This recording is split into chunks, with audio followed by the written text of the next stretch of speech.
اپنا جسم بھی امتحان ہے جب وہ ساتھ نہیں دیتا، لوگ بھی امتحان ہے جب کیئر نہیں کرتے، مال بھی امتحان ہے، اس کا کہاں سے سورس کیا ہے، جیسے وہ ایک حدیث میں آتا ہے سورس کیا ہے، خرچ کہاں کرنا ہے، اگر اس میں ہم نہیں پوری طرح کانشیس ہوتے تو وہ بھی ایک مسئلہ ہے، اولاد بھی ایک امتحان ہے، ہر چیز امتحان ہے، جوانی بھی ایک امتحان ہے، اس کا بھی سوال ہونا ہے، کیونکہ اکثر ہم کہتے ہیں ابھی تو جوان ہے، ابھی سے ہی ہم اتنی زیادہ اپنے اوپر پابندیاں لگا لیں، جب بوڑھے ہوں گے تو توبہ کر لیں گے۔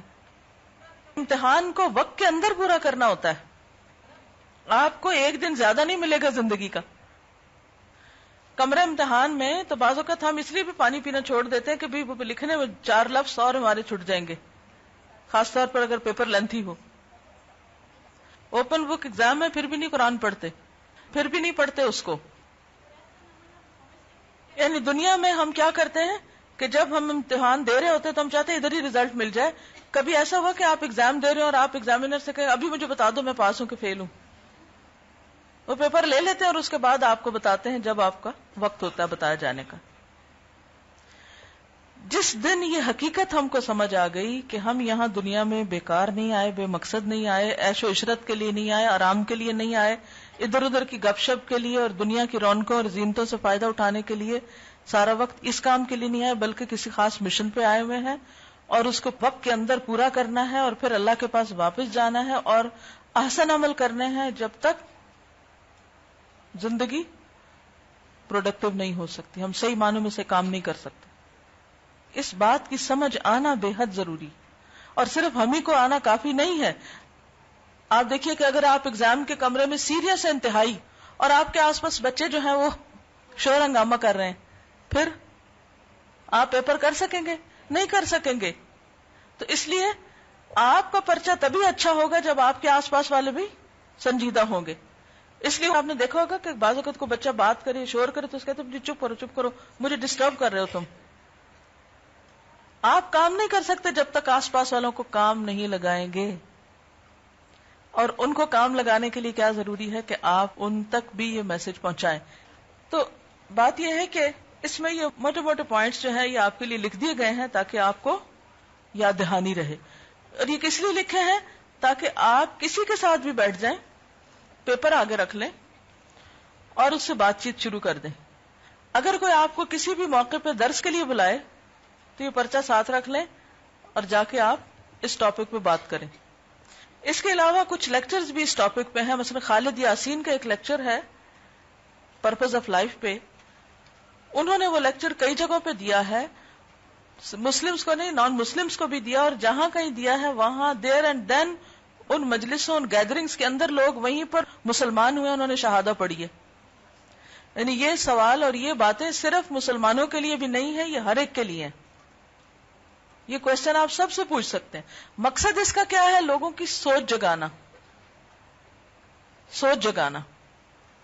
کوئی شخص دین سے کتنا بھی دور ہو اس کی آپ فکر نہ کیا کریں، اور نہ ہی کوئی اس کے بارے میں برا سوچے، آپ بالکل ایک خیر خواہی کے انداز میں سنجیدگی کے ساتھ توجہ کے ساتھ آپ اس سے بات کریں، اور پیپر ریڈنگ نہیں کریں بلکہ کیا کریں؟ گفتگو کریں۔ یہ آیت آپ کو زبانی بہرحال آنی چاہیے، اور چند ایک آیتیں جو اس میں لکھی ہوئی ہیں ان کو بھی آپ زبانی یاد کر لیں۔ تو اب آپ دیکھیے کہ ہم سب کو یہ یاد رکھنا ہے کہ ہم یہاں امتحان کے لیے، ہم سب یہاں امتحان کے لیے، اچھی طرح امیجن کر لیں نا، دنیا میں امتحان کے لیے، اور بے شمار پرچے ہیں۔ کئی پرچے بار بار ہوتے ہیں، جیسے ہوتا ہے نا مثلا کئی سبجیکٹس ہوتے ہیں ان کے پرچے ایک سے زیادہ ہوتے ہیں، 2-3 بھی ہوتے ہیں، پیپر A B C، پھر پریکٹیکل، وائوا، کیا کچھ ہوتا رہتا ہے۔ کچھ چیزیں ایسی ہیں زندگی میں جن کے امتحان زیادہ ہیں۔ پھر یہ ہے کہ ہر ایک کا امتحان مختلف ہوتا ہے کیونکہ ہر شخص مختلف ہے، لیکن یہ نہ کوئی بھولے کہ وہ اس دنیا میں رہنے کے لیے آئے، یہاں رہنے نہیں آئے، ہم صرف تھوڑا سا ٹرانزٹ پیریڈ ہے۔ یہاں آنے سے پہلے بھی ہماری روحیں تھیں ایک جگہ، پھر اس کے بعد تھوڑا عرصہ یہاں ملا، پھر آگے برزخ ہے، پھر اس کے بعد ہمیشہ ہمیشہ کی زندگی ہے، جنت ہے یا جہنم۔ یہ ٹائم پیریڈ انتہائی قیمتی ہے جس میں ہمیں صرف احسن عمل نہیں کرنے بلکہ اس سوچ کے ساتھ کرنے ہیں کہ ہر سچویشن ایک ٹیسٹ ہے اور اس سے ہم بھاگ نہیں سکتے. کچھ چیزیں ہوتی ہیں نا جن کو ہم فیس نہیں کرنا چاہتے. آپ کہتے ہیں میں اس میں پڑھنا ہی نہیں چاہتی. آپ پیدا ہو گئے, آپ کیسے نہیں پڑھنا چاہتے؟ اب تو آگے ہیں دنیا میں. اب مثلا کوئی کہے بھی شادی بہت بڑا امتحان ہے تو میں شادی نہیں کرتی, تو کیا شادی کے بغیر رہنا امتحان کوئی نہیں؟ وہ شاید اس سے بھی بڑا امتحان ہو. اسی طرح کوئی کہے بچے بڑا امتحان ہوتے, مجھے بچے نہیں اچھے, بچے نہیں پیدا کرتے. کیا بچوں کے بغیر زندگی امتحان نہیں؟ کسی حال میں بھی آپ رہیں, لہذا جس بھی سچویشن میں آپ ہیں, کسی کے لیے انسان امتحان ہے, کسی کے لیے مال امتحان ہے, کسی کے لیے کوئی اور سچویشن امتحان ہے. لہذا اگر یہ یاد رہے کہ یہ تو امتحان تھا میرا, یہ تو میرا ٹیسٹ تھا. حضرت سلیمان علیہ السلام کو اللہ سبحانہ وتعالیٰ نے جب بہترین قسم کے گھوڑے دیے, حضرت داؤد علیہ السلام کو بہترین سلطنت دی, تو انہوں نے اس کو کس انداز میں لیا؟ کیا کہا کہ میرے رب نے مجھے آزمایا ہے کہ میں شکر کرتا ہوں یا ناشکری. یہ میرا امتحان تھا. حضرت یوسف کے لیے کیا امتحان تھا؟ وہ جس سچویشن میں آئے تھے. جب بھائیوں کے پاس تھے وہاں بھی ایک امتحان تھا, اور جب عزیز مصر کے گھر میں تھے وہاں بھی امتحان. پھر اس کے بعد جب حکومت ملی تو کیا وہ امتحان نہیں تھا؟ وہ بھی امتحان تھا. تو یاد رکھیے ہر سچویشن امتحان ہے, ہر دن امتحان ہے, اور اس کو ہم اپنے گلے سے نکال کے پھینک نہیں سکتے. ہمیں اب اس امتحان کو اچھے سے دینا ہی ہے اور احسن عمل کرنے ہی ہیں. عمل جو ہوتا ہے نا وہ 3 طرح کا ہوتا ہے. ایک ذہنی عمل میں کیا ہے کہ آپ اپنے دماغ کو کن باتوں میں لگاتے ہیں. بہت سے لوگ ہاتھ پاؤں سے کچھ بھی نہیں کرتے لیکن ذہن سے بہت کچھ کرتے ہیں. کتابیں لکھتے ہیں, بڑے بڑے کام کرتے ہیں, ایجادات کرتے ہیں. یہ ذہن ان کا کام کر رہا ہے. تو ذہنی کام جو ہے وہ بھی عمل شمار ہوتا ہے. کیا آپ تخریب کار ہیں, تخریبی باتیں سوچ رہے ہیں, یا آپ اصلاح پسند ہیں, مفسد ہیں یا مصلح ہیں, کون ہیں, کس قسم کی باتیں سوچتے رہتے ہیں, مثبت ذہن ہے آپ کا یا منفی ذہن ہے. تو سوچ کا بھی امتحان ہے. پھر اس کے بعد گفتگو کا بھی امتحان ہے, باتوں کا بھی ہے, کیا بولتے ہیں. پھر اسی طرح آپ کا عمل 2 طرح کا ہوتا ہے. ایک آپ کا ذاتی عمل اور ایک معاملات, دوسروں کے ساتھ انٹریکشن. یہ سب بھی امتحان ہے. ذاتی عمل کیا ہے؟ مثلا نماز روزہ وغیرہ. معاملات کیا ہے؟ ماں باپ سے کیسا سلوک ہے, بہن بھائیوں سے کیسا ہے, بچوں سے کیسا ہے, ہمسایوں سے کیسا ہے, آس پاس کے لوگوں سے کیسا ہے. یہ سب چیزیں امتحان ہیں, اور ان سب میں دیکھا جا رہا ہے کہ آپ کتنے اچھے ہیں. بعض لوگ بعض ایریاز میں بڑے اسٹرانگ ہوتے ہیں, لیکن ہر شخص کے کچھ ایریاز ویک بھی ہوتے ہیں. ہم سب کو صرف اس میں نہیں خوش ہونا کہ یہ ایریاز میرے اسٹرانگ ہیں, یہ بھی دیکھنا کہ ہمارے کون سے ویک ایریاز ہیں, کہاں میں مار کھا جاتی ہوں, کہاں میں ناکام ہو جاتی ہوں, کہاں میرا وقت ضائع ہو جاتا ہے, کہاں میں وہ نہیں کر سکتی یا کر پاتی جو مجھے کرنا چاہیے, کہاں میں نے ابھی ایکسیلنس کا لیول اچیو نہیں کیا. ہم میں سے ہر ایک کو سوچنا ہے, کیونکہ ہمارا معاملہ العزیز الغفور کے ساتھ ہے. وہ چاہے تو معاف کر دے, چاہے تو پکڑ لے. یغفر لمن یشاء ویعذب من یشاء. پھر آپ دیکھیے کہ الذی خلق 7 سماوات طباقا. انسانوں سے احسن عمل کی بات کر کے کہ انسانوں سے کیا مطلوب ہے, احسن عمل کریں, تو دوسری طرف کیا دکھایا, آسمانوں کی مثال دی کہ اس نے 7 آسمان بنائے, اور اللہ سبحانہ وتعالی نے اپنے ایک عمل کی نشانی دکھائی کہ اس کا یہ عمل کیسا ہے, جس میں کوئی تفاوت نہیں, جس میں کوئی فطور نہیں, جس میں کوئی نقص نہیں, جو خوبصورت بھی ہے. زینا السماء الدنیا بمصابیح, جو شیاطین کو دور بھگانے کا ذریعہ بھی ہے. تو اسی لیے کل ہم نے کمپیرزن کیا تھا احسن عمل کا آسمانوں کے ساتھ, کہ آسمان احسن عمل کی ایک خوبصورت مثال ہے. تو پھر احسن عمل کیسے ہونا چاہیے؟ یہ آسمان اور احسن عمل کو پہلی دفعہ اس طرح سے ریئلائز کیا, حالانکہ کب سے میں پڑھ بھی رہی ہوں اور الحمدللہ پڑھا بھی رہی ہوں, لیکن الحمدللہ کل استاذہ نے اس کو جب کمپیئر کیا تو میں صبح جب نکلی ہوں باہر واک کے لیے تو آسمان کو دیکھ کے ایک عجیب سی فیلنگ آئی نا، اور اس وقت پتہ چلا کہ کس طرح سے قرآن ہمیں غور و فکر کی دعوت دیتے ہیں. باتیں تو وہی ہیں جو کل ہوئی تھیں، ان کو دوبارہ سے پھر میں نے لکھ لیا صبح آ کر. اس میں کہ جیسے آسمان بلند ہوتا ہے تو احسن عمل وہی ہے جو دنیاوی علائشیوں سے، ہر طرح کے تکبر سے، چھوٹی چھوٹی باتوں سے، حسد سے بلند ہو، اس میں کوئی مقابلہ بازی نہ ہو. اور پھر سب سے بڑی بات یہ ہے کہ اس میں نیت بھی بلند ہو، اور نیت بلند تبھی ہو سکتی ہے جب خالص اللہ کے لیے ہو. آسمان میں وسعت ہوتی ہے، احسن عمل کرنے والے کی سوچ بھی وسیع ہوتی ہے، اس کا دل بھی وسیع ہوتا ہے، اور پھر اس کا علم اور عمل وہ بھی اس میں بھی وسعت اختیار کرتا ہے. وہ صرف علم حاصل کر کے بیٹھ نہیں جاتا یا چند عمل نہیں کر کے چھوڑ دیتا. آسمان ہر طرف چھایا ہوتا ہے، جہاں دیکھیں ہمیں آسمان نظر آتا ہے. تو احسن عمل وہی ہے جو ہر جگہ، ہر وقت، ہر حال میں کیا جائے، جو کسی ماحول یا جگہ کے لیے مخصوص نہ ہو. اسی طرح آسمان ایک نظر آتا ہے جبکہ اس کے پیچھے اور بہت سارے آسمان چھپے ہوتے ہیں، اور احسن عمل بھی ظاہر ہوتا ہے، مگر احسن عمل کرنے والے کے اندر اور بہت سی بھلائیاں چھپی ہوتی ہیں. وہ ایک عمل کر کے بیٹھ نہیں جاتا، بلکہ اس کا ایک عمل کے ساتھ بہت سارے عمل جڑے ہوتے ہیں. ایک عمل ہوتا ہے ساتھ، جیسے ایک نیکی دوسری نیکی کا دروازہ کھولتی ہے نا، تو ہمیشہ ایسے ہوتا ہے اللہ سبحانہ و تعالیٰ اس کی پھر مدد بھی کرتے ہیں. پھر آسمان پر بادل چھا بھی جائیں تو چھٹ جانے کے بعد آسمان پر ویسا ہی خوبصورت نظر آتا ہے. اور احسن عمل کرنے والا ہمیشہ ویسے ہی رہتا ہے، خواہ اس کے ساتھ کیسا ہی معاملہ ہو، کیسی ہی مشکل ہو، وہ تبدیل نہیں ہوتا. کوئی چیز اس کو اپنی جگہ سے ہلا نہیں سکتی ہے، عمل میں استقامت ہوتی ہے. پھر اسی طرح اس کا اخلاق، عمل، عبادات اور معاملات سب ہمیشہ بہترین ہی رہتے ہیں. کبھی بھی کوئی بھی سچویشن ہو جائے وہ اپنے اخلاق سے گری ہوئی حرکت نہیں کرتا، وہ کسی کو کچھ نہیں کہتا. لیکن ایک چیز میں اور بھی سوچی تھی کہ آسمان پر جب بادل چھاتے ہیں تو آسمان اور خوبصورت ہو جاتا ہے، تو اس کے اوپر بھی جب آزمائشیں آتی ہیں تو وہ شخص اور زیادہ خوبصورت ہو جاتا ہے، اس کا عمل اور زیادہ نکھر جاتا ہے. آسمان تک کوئی نہیں پہنچ سکتا، احسن عمل وہی ہے جو بہترین درجے پر ہو، جس تک نہ کسی کی تنقید اثر کرے، نہ مخالفت، نہ حالات، نہ پریشانی. آسمان کو کسی سہارے کی ضرورت نہیں. احسن عمل کرنے والا کسی دوسرے کا انتظار نہیں کرتا کہ کوئی کرے گا تو میں کروں گا، بلکہ وہ ہر جگہ ہر حال میں کام کرتا ہے، خواہ اس کا مددگار ہو یا نہ ہو کوئی. جیسے استاذہ نے کیا تھا، اکیلے نے کام شروع کیا، اور میں اکثر سوچتی ہوں کہ وہ کیسا قافلہ تھا جو استاذہ اکیلے لے کے چلی، اور اب الحمدللہ جہاں نظر اٹھاؤ ایسا لگتا ہے ہر طرف آسمان چھایا ہوا ہے. پھر آسمان ہمیشہ دیتا ہے، لیتا نہیں ہے. احسن عمل کرنے والا کسی دنیاوی لالچ کی وجہ سے عمل نہیں کرتا، اس کا مقصد لینا نہیں دینا ہوتا ہے. آسمان پر کتنے ہی ستارے، سیارے اور گلیکسیز ہوتی ہیں. احسن عمل کرنے والا دوسروں کو بھی خود سے جوڑ کر رکھتا ہے، کسی کو کاٹتا نہیں ہے. اس کے تعلقات ہر ایک سے بہترین ہوتے ہیں، خواہ رشتہ دار ہوں، دوست ہوں، پڑوسی ہوں، ملنے والے ہوں یا اس کے خیر خواہ ہوں. آسمان سے بارش، خیر اور وہی نازل ہوتی ہے جو ہر ایک کے لیے ہوتی ہے، اور احسن عمل کرنے والے سے بھی ہمیشہ خیر ہی خیر نکلتی ہے. اس کی خیر خواہی ہر ایک کے لیے ہوتی ہے، خواہ دشمن ہی کیوں نہ ہو. آسمان میں کوئی توافت نہیں ہے.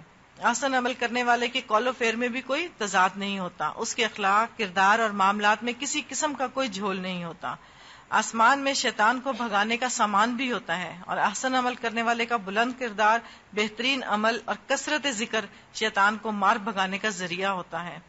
شیطان اس کا ساتھی نہیں ہوتا بلکہ بھاگنے والا ہوتا ہے، جیسے عمر رضی اللہ تعالیٰ عنہ سے بھاگا کرتا تھا شیطان. آسمان پر ستارے اس کی خوبصورتی کا سبب بنتے ہیں، تو احسن عمل کرنے والے ان کے اعمال کی وجہ سے اس مومن کی شخصیت، اس کی گفتگو، چال، لباس، کردار، ہر چیز خوبصورت ہو جاتی ہے. اللہ سبحانہ و تعالی ہم سب کو توفیق دے کہ حقیقت میں ہم احسن عمل کر سکیں. یعنی آسمان جو ہے وہ ایک طرح سے احسن عمل کی مثال ہے، جس کے اندر یہ ساری کوالٹیز پائی جاتی ہیں جس کی ڈیٹیل آپ نے دیکھی، جو ان آیات میں بھی بیان ہوئی ہے. اور پھر اس کے بعد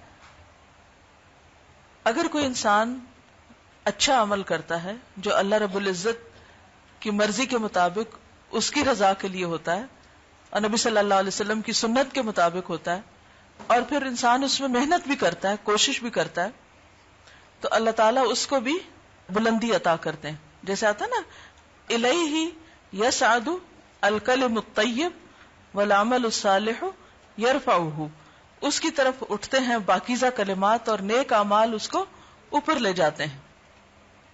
پھر آپ آیات کا تھوڑا سا لنک بھی آپس میں دیکھیے. سب سے پہلی آیت میں اللہ سبحانہ تعالیٰ کی بلندی کا ذکر ہے، اس کی بادشاہت کا ذکر ہے، اس کی قدرت کا ذکر ہے. دوسری آیت میں اس کی موت اور زندگی کی تخلیق کی بات ہے کہ وہ خالق ہے، اور پھر زندگی کا مقصد بتایا گیا ہے کہ کون اچھے کام کرتا ہے. اچھے کاموں کے لیے انسان کو یہ پتا ہونا چاہیے کہ وہ کس کے لیے کر رہا ہے، تو وہ العزیز اور الغفور کے لیے کر رہا ہے. پھر چونکہ اس آیت میں احسن عمل کی بات ہوئی تو اللہ سبحانہ تعالیٰ نے اپنی تخلیق میں بہترین تخلیق آسمان، جو اللہ سبحانہ تعالیٰ کے احسن عمل کی ایک مثال ہے، اس کی کچھ تفصیل بیان ہوئی. اور یہ آیت نمبر 3، 4، 5 یہ سب آسمان کے ذکر سے متعلق ہے. آسمان ایسی چیز ہے جو ہر ایک کو نظر آتا ہے، کسی سے بھی وہ چھپا ہوا نہیں ہے. اللہ کی قدرت کی بہترین نشانی ہے، بہت بڑی نشانی ہے جس کو کوئی جھٹلا نہیں سکتا. کم سے کم عقل رکھنے والا بھی یہ جانتا ہے کہ یہ خود نہیں بنا، کسی بنانے والے نے اس کو بنایا ہے. کیونکہ چھوٹی سی چیز بھی خود نہیں بنتی تو آسمان کیسے خود بن گیا؟ تو ہر وہ شخص جو یہ مان لیتا ہے کہ آسمان کو کسی نے بنایا ہے اور وہ آسمان سے بھی بڑا ہے، ہر مخلوق سے بڑا ہے، تو پھر اس کا ذہن یہ سوال کرتا ہے کہ وہ ہے کون؟ پیغمبر اس لیے اللہ نے بھیجے کہ وہ بتائیں کہ وہ کون ہے؟ اللہ ہے. اور یہ ایسا نہیں کہ کچھ لوگوں کو پتہ نہیں چلا. وہ ابن امت اللہ خلا فیہا نذیر، ہر بستی ہر علاقے میں اللہ نے پیغمبر بھیجے. پہلے انسان کو بھی پیغمبر بنا کے بھیجا زمین پر. ڈے 1 سے انسان کی ہدایت کا انتظام کیا. اور وہ ہدایت دراصل کیا تھی کہ لوگوں کو یہ بتا دیا جائے کہ بندو تم خود سے خود نہیں بنے، تمہیں بنانے والا کوئی ہے، اور جس نے تمہیں بنایا ہے اسی نے آسمان بنایا ہے. کوئی آسمان کو جھٹلا نہیں سکتا کہ میں نہیں مانتا کوئی آسمان ہے. تو اگر تم آسمان کو نہیں جھٹلاتے تو آسمان کے بنانے والے کو کیسے جھٹلا سکتے ہو؟ اس کا بھی انکار نہیں کر سکتے. لیکن پھر بھی اگر کوئی اس کا انکار کرتا ہے تو ایسے منکروں کے لیے کیا ہے؟ پھر عذاب السعیر ہے. وَلِلَّذِينَ كَفَرُوا بِرَبِّهِمْ عَذَابُ جَهَنَّمَ وَبِئْسَ الْمَصِيرُ. اور پھر جہنم کی ڈسکرپشن ہے کہ جب وہ اس میں ڈالے جائیں گے تو اس میں چیخوں کی آواز سنیں گے اور جہنم کے ابلنے کی آوازیں آ رہی ہوں گی. پھر جہنم کا غصہ اور غضب دیکھیں گے. کافی ساری ڈسکرپشن جہنم سے متعلق بتائی گئی کہ ایسے لوگوں کے لیے شدید قسم کی پنشمنٹ ہے، سزا ہے، جو اپنی زندگی کا مقصد پورا نہ کرے، اپنے خالق کو نہ پہچانے. پھر یہ کہ جب کبھی اس میں کوئی فوج ڈالی جائے گی تو ان سے سوال کیا جائے گا کہ کیا تمہارے پاس کوئی ڈرانے والا نہیں آیا تھا؟ پھر اگلی آیت میں یہ کہ ڈرانے والا تو آیا تھا لیکن ہم نے جھٹلا دیا اور ہم نے نہیں مانا کہ اللہ نے کچھ اتارا ہے. یہ جو نزل اللہ من شیء ہے، اس سے پتہ چلتا ہے کہ اللہ سبحانہ تعالیٰ نے اپنے پیغمبروں کو بھیجا، کتابیں بھیجی، ہدایت اتاری تاکہ لوگوں کو پتہ چل جائے کہ ان کی زندگی کا مقصد کیا ہے. لیکن انہوں نے سننا گوارا نہیں کیا. تو انکار اور گمراہی کی وجہ کیا ہوتی ہے؟ نہ سننا. اس لیے وہاں وہ پچھتائیں گے اور کہیں گے وَقَالُوا لَوْ كُنَّا نَسْمَعُ أَوْ نَعْقِلُ مَا كُنَّا فِي أَصْحَابِ السَّعِيرِ. اور وہاں انہیں اپنی غلطی کا اچھی طرح پتہ چل جائے گا. فَاعْتَرَفُوا بِذَنبِهِمْ. ذنب سے مراد یہاں کون سا گناہ ہے؟ کفر کا، انکار کا. وہاں انہیں اپنا گناہ نظر آ جائے گا، سمجھ آ جائے گا. فَسَحْقًا لِأَصْحَابِ السَّعِيرِ. لیکن اب کچھ ہو نہیں سکتا، واپس نہیں آ سکتے. اب وہاں ان کے لیے کیا ہے؟ دوری ہے. اب ان کے لیے لعنت ہے، اللہ کی رحمت سے دور ہیں. قرآن پاک کا یہ انداز ہے کہ جہاں سزا کی بات ہوتی ہے وہاں جزا کی بات بھی ہوتی ہے. اس لیے اگلی آیت میں ساتھ ہی کیا بتا دیا گیا؟ ان الذین یخشون ربهم بالغیب لهم مغفرۃ واجر کبیر. کہ جو لوگ اپنے رب سے ڈرتے ہیں ان کے لیے بخشش اور بہت بڑا اجر ہے. جہاں سزا بہت بڑی ہے وہاں اجر بھی بہت بڑا ہے. جہاں ایمان لانے کے لیے غیب پر ایمان ضروری ہے، انہوں نے اللہ کے غیب میں ہونے کی وجہ سے انکار کیا. لیکن ان لوگوں کی کوالٹی کیا ہے کہ انہوں نے غیب میں ہوتے ہوئے اس پر ایمان رکھا. وَأَسِرُّوا قَوْلَكُمْ أَوِ اجْهَرُوا بِهِ. چاہے اپنی باتیں تم چھپا کے کرو یا ظاہر کر کے. اب اس کا کنیکشن پیچھے کیا ہے کہ ایمان کو انسان اپنے زبان سے بھی ڈکلیئر کرتا ہے اور دل میں بھی رکھتا ہے. اب اگر کوئی زبان سے اپنے آپ کو مسلمان کہتا ہے اور دل میں نہیں مانتا تو کیا اللہ کو نہیں پتا چلے گا؟ انہ علیم بذات الصدور، الا یعلم من خلق وهو اللطیف الخبیر. اگر کوئی کہے کہ کیسے اللہ کو کیسے پتا چلتا ہے، ہمیں تو نہیں چلتا، تو بات یہ ہے کہ ہم نے کوئی کسی کو پیدا کیا ہے؟ یہ تو زبردست دلیل دی. جس نے پیدا کیا وہ کیسے نہیں جانے گا؟ وَهُوَ اللطیف الخبیر. مزید اس کی صفات کا ذکر ہے کہ وہ بہت باریک بین، بہت باخبر ہے. یہ تو اس کانٹیکس میں آیت تھی، لیکن اگر اس کو اپنے ڈیلی لائف کے کانٹیکس میں دیکھیں، اور ہر روز رات کو جب آپ بستر پہ لیٹتے ہیں تو آپ کے دل میں کیا باتیں آتی، کیا سوچتے ہیں؟ آپ کیا سوچتے ہیں رات کو جب سونے لگتے ہیں؟ جو کچھ دن میں آپ پہ بیتا ہوتا ہے کہ نہیں خیال آتا؟ پھر آپ کیا کرتے ہیں؟ کوئی پاس ہو تو اسے کہانی سناتے ہیں، اور اگر نہ ہو تو خود کو سناتے ہیں. لیکن ہم سوچتے ہیں آج ہمارے ساتھ فلاں نے زیادتی کی، ایسا ہوا ویسا ہوا، بہت سی باتیں ہوتی ہیں. پھر ہمیں لوگوں کے شکوے شکایتیں یاد آتی ہیں، فلاں نے میرے ساتھ یہ کیا، فلاں نے ایسا کیا. تو اللہ تعالیٰ تسلی دیتے ہیں، وَأَسِرُّوا قَوْلَكُمْ أَوِ اجْهَرُوا بِهِ، چپ کے کسی کے خلاف بات کرو یا اونچی آواز میں علل اعلان کسی کو کرٹیسائز کرو. إِنَّهُ عَلِيمٌ بِذَاتِ الصُّدُورِ. کسی کے لیے بھی اور ہمارے لیے بھی، ہم خود بھی چاہے دل میں باتیں رکھیں گے یا اونچی آواز میں کریں گے، اس کو تو سینے کے بھید بھی پتا ہے. تمہاری باتیں کیسے چھپ سکتی؟ الا یعلم من خلق، کیا اس کو نہیں پتا جس نے بنایا، جس نے پیدا کیا؟ وہ تو باریک باتیں بھی جانتا ہے. اور لطیف کا ایک اور معنی کیا ہوتا ہے؟ نرمی. یہاں ایسا لگتا ہے جیسے کوئی تسلی دے رہا ہو، کیونکہ بعض اوقات انسان اللہ سے چپ کے باتیں کرتا ہے، اور بعض اوقات زور زور سے بولتا ہے، یا نہیں؟ کبھی آپ دعا مانگتے ہیں اونچے اور کبھی مانگتے ہیں دل میں. تو جب آپ کا دل دکھی ہو، جب دل ٹوٹا ہوا ہو، تو آپ اپنے راز و نیاز کس سے کریں؟ کس سے کریں؟ اللہ سے کریں. اور جب آپ اللہ سے اپنے راز و نیاز کرتے ہیں تو وہ بہت مہربان ہے، بڑا نرم ہے. جب آپ کسی انسان کی شکایت کسی سے لگاتے ہیں تو وہ آپ کو آگے سے 100 سناتا ہے، یعنی بعض اوقات آپ ہی کو جھوٹا قرار دے دیتا ہے. ڈانٹ ہے اصل میں، لیکن پیار والی ڈانٹ ہے. الا یعلم من خلق، اللہ کو سب پتا ہے. بعض اوقات کوئی جھوٹا الزام آپ پہ لگا دیتا ہے، بعض اوقات کوئی آپ کو مس انڈرسٹینڈ کرتا ہے، بعض اوقات کوئی آپ کی بات کاٹ دیتا ہے، بعض اوقات کوئی آپ کو کسی طرح بلیم کرتا ہے. تو اس وقت الا یعلم من خلق انہ علیم بذات الصدور، ہمارے دلوں پہ جو گزرتی ہے، جو ہماری کیفیات ہوتی ہیں، جو فکر ہوتی ہے، جو اندیشے ہوتے ہیں، جو غم اور جو دکھ ہوتے ہیں، فرمایا هو اللطیف الخبیر. لطیف کا مطلب ہے تو بہت لطف کرنے والا، بہت پیار کرنے والا، بہت نرمی کرنے والا، بہت مہربان. اسے مخلوق کی ساری تکلیفیں پتہ ہیں، بہت باریکی سے جانتا ہے کہ اس کیفیت سے گزرتے ہو. وَهُوَ اللطیف الخبیر.